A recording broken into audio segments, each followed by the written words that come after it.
What if I told you that our Oklahoma City housing market is moving fast, just not quite in the way that you think? While homes are selling in just 22 days, multiple offers might be cooling off. Brace yourself. Winter is coming.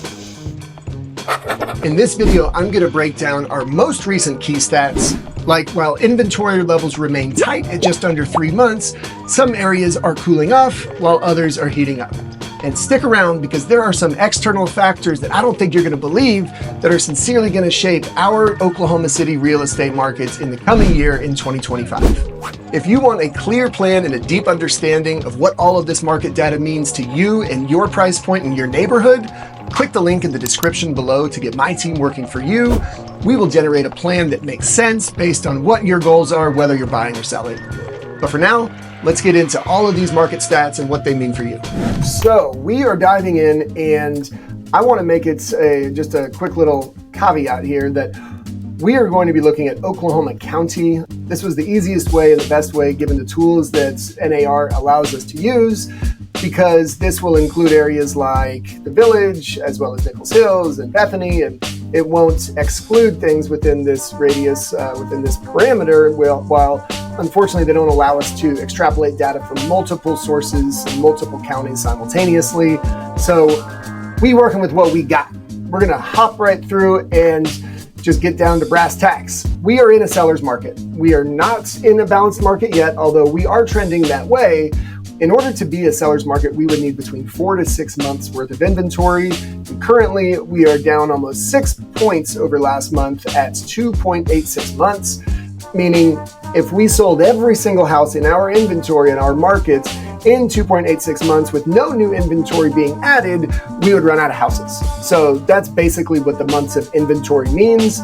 And we're sitting at a solid 100% list to sold price, which is down 0.02 of a point over last month, which shows just great, steady markets. Our median days on markets is up a couple, 5 points to 22, meaning that homes are taking a little bit longer to sell, bringing us with a median sold price just under $256,000. So with this big picture, it tells us a couple things. It means that inventory, it remains tight compared to what's needed for a balanced market, which again is 4 to 6 months for our supply. But we are seeing just a gradual improvement year over year, which is great news for buyers because it provides more options than what we had last year. Sellers, this low inventory means that your property still is in high demand. However, buyers are going to be a little bit more selective because they have more homes to choose from now as they did last year. For our median estimated property value, we came in just under $240,000, reflecting a slight decrease over last month, but almost 2 points up year over year. And if you look at this graph, this yellow line is the whole of United States. Our blue line here is Oklahoma County, and the orange line, I don't know if you can see it on your screen, is Oklahoma statewide. Now, you can see during COVID, this pandemic spike here in our market, the property values just went berserk. And then as our market kind of stabilized, we came through and we've just been on a steady kind of climb since then. And important to note, look at what the national average is at $369,000 versus our market at $237,000. I mean, that is pretty severe differential, right? So to me, this shows that we have a massive affordability opportunity in our market. And I get phone calls every week from people who are relocating to Oklahoma City. And one of the number one reasons is always the affordability, especially with all the remote work opportunities that we've seen since the pandemic. Oklahoma City remains a very viable option for individuals who are looking to make their dollars stretch a little further while still enjoying a metropolitan life and having tons of amenities that are available to our lovely citizens. And another thing worth noting as we're looking at these graphs, for sellers, this means that you're going to continue to build equity. And then for buyers, the slower growth means that you can purchase with confidence, knowing that these prices are unlikely to spike suddenly based on our data points. For new listings, the number of properties that we had in our MLS last month was almost at 1,000, which was down a whopping 25% over the previous month. The drop is largely seasonal, just fewer sellers typically list their homes during the holiday months, so it's nothing to be wildly concerned with. Now for buyers, this does mean that there are fewer fresh options. So when a new listing hits the market, you're going to have to act quickly. And sellers, this reduction in competition could work in your favor if you list now and you have a solid marketing plan, because your home is going to have a better chance of standing out. Personally, my business has always done much better in the winter than it has in the summer, because I like to encourage sellers to sell in the winter months just for that reason. There's less competition. So our median list price with this 1,000 properties that we had, as you can see, this peak and valley representing the seasonal decline. Our list price is at $270K, which is pretty static and consistent. We are still the same month over month. The median price per square foot in September of 2020 was only $120. So we're up $40 over that, indicating that our market is appreciating. And if you are a homeowner, that is great news for you. Active listings. The number of active listings that we had in our markets in November was 2,540, which is a 5.5 points decrease over last month. Median list price holding steady at $310,000. Our median list price has been quite erratic over the last 5 years, but it is starting to stabilize, which is great news. So that stability is a positive sign for sellers, because this shows that buyers are still willing to pay for well-maintained homes, right? Now for buyers, this does mean that the number of options has decreased, but stable pricing will provide a little bit more predictability in your search. For our new pending listings, we totaled 738 new listings in our MLS last month, down 14 points. Median list price, we're sitting at $245,000, also down 4 points over last month, with the median days on market at 29, which is up 26 points. Again, it does happen in the winter. It is a seasonal, it's affected seasonally. This slowdown in the new pending sales here, this shows that buyers are just taking more time to make their decisions, either due to holiday distractions or just being cautious about interest rates. Buyers, this will give you a little bit more time to negotiate, especially in some of the higher price brackets. And then for sellers, the importance of pricing well, working with an experienced agent that has a good marketing plan, and attracting motivated buyers is going to be clutch in your sale at this time. Now let's jump down to pending listings. So pending listings, obviously different from new pending listings. New pending listings were homes that went under contract in November. Pending listings were homes that may have been under contract prior to November. We totaled 1,011 properties, reflecting almost a 7% decrease, with a median list price of $254,000, down again 2 points over last month. And our median days in markets increased up to 28, which was a 22% increase month over month. What does this mean? This means that for buyers, overpriced homes are sitting a little longer, and that is going to create an opportunity for you to negotiate heavy, or for your agent, hopefully, to negotiate heavy on your behalf. And for sellers, accurate pricing is going to be absolutely key when you're coming into selling in the winter market, because you want to avoid extended days on market and keep the buyer interest high. Your best opportunity to sell is in the first 2 weeks. You're going to get the highest price offer, and you are not going to be a stale, snake-bitten property, which you want to avoid at all costs.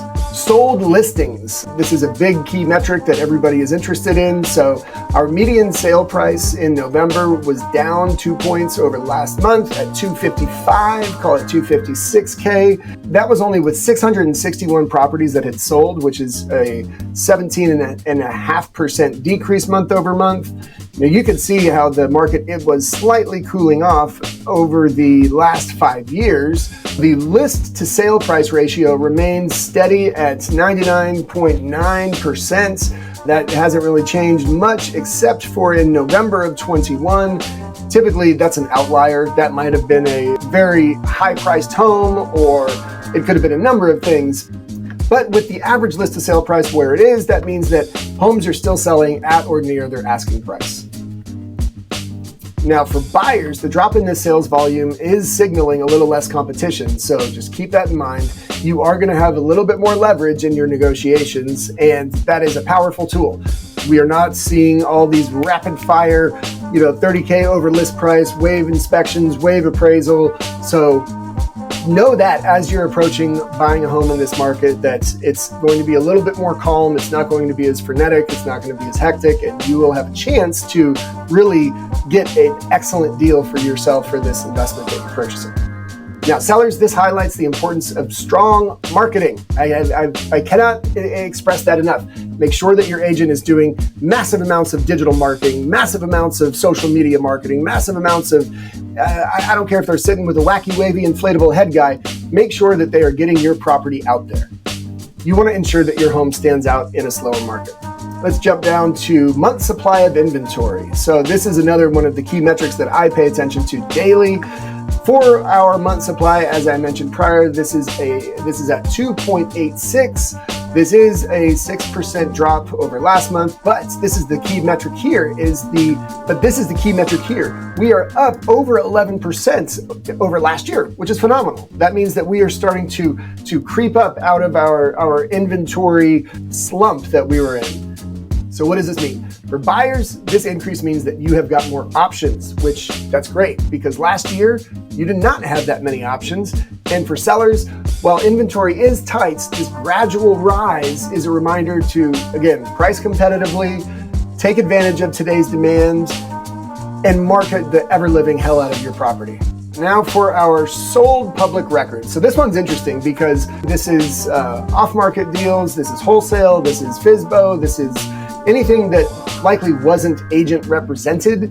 Our median sold price for the public data was at $215K with 523 properties sold, which is a massive decline. I mean, look at that, 53% down month over month. And while yes, the seasonality has affected this, is a very telling statement that less people are selling for sale by owner, more people are using an agent, even in the wake of the NAR settlement. So I think it is an incredibly powerful statistic because for sellers, this is a significant decline that emphasizes, in my opinion, the need for strategic marketing, ensure that your home attracts attention. And for buyers, the rise in this price per square footage over the last 5 years, and specifically this 4% month over month, this suggests the demand for well-maintained, move-in ready, turnkey properties. Let's look at some specific neighborhoods. Homes in Edmond that are priced under $300,000 are still moving quickly, with multiple offers still being present in some scenarios. In Nichols Hills, some of the luxury homes are sitting longer, so if you're in that price point, you've got a hell of a lot more room to negotiate.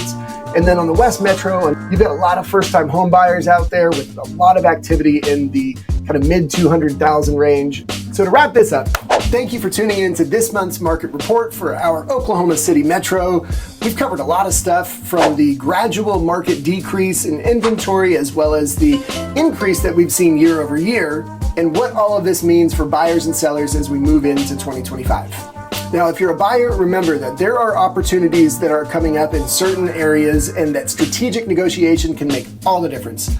For sellers, now is your time to shine. In a tight market like we have, you want to make sure that you have an ironclad marketing plan and that your home is shining above the rest of the competition. And don't forget to click the link in the description to get a personalized market report for your neighborhood and your price point.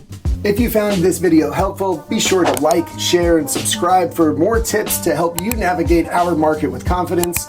And if you're buying or selling, feel free to reach out direct. We will help you craft a strategy to help you win on your terms. Now, if you're interested in knowing what's going on in our condo market, check out this video here.